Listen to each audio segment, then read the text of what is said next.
மெய்நிகர் கரன்சி எனப்படும் கிரிப்டோ கரன்சிகள் மீதான நம்பகத்தன்மை சர்வதேச அளவில் அதிகரித்து வருவதாக கூறப்படுகிறது. அது குறித்த ஒரு செய்தி தொகுப்பினை தற்பொழுது பார்க்கலாம். மெய்நிகர் கரன்சி எனப்படும் கிரிப்டோ கரன்சிகளை பணம், கடன் அட்டைகள், காசோலைகளுக்கு பதிலாக பயன்படுத்த முடியும்.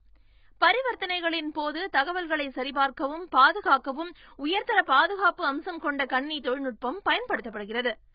வர்ச்சுவல் கரன்சி என்கிற கிரிப்டோ கரன்சிகள் மீதான நம்பகத்தன்மை சர்வதேச அளவில் அதிகரித்து வருவதாக கூறப்படுகிறது. கிரிப்டோ கரன்சிகளில் bitcoin, Ethereum, Litecoin, Binance coin, Monero ஆகியவை பிரபலமடைந்து வருகிறது. அதில் முதல் இடத்தில் உள்ள பிட்காயின் என்பது கண்ணில் பார்க்க முடியாத அனைத்து நாடுகளுக்கும் பொதுவான பணம். இணையத்தில் மட்டுமே பரிமாறப்படும் இதை வைத்துக் கொண்டு ஆன்லைனில் ஷாப்பிங் செய்யலாம். டாலர், பவுண்ட், ரூபாய் என்று இல்லாமல் உலகத்திற்கே ஒரே நாணயமாக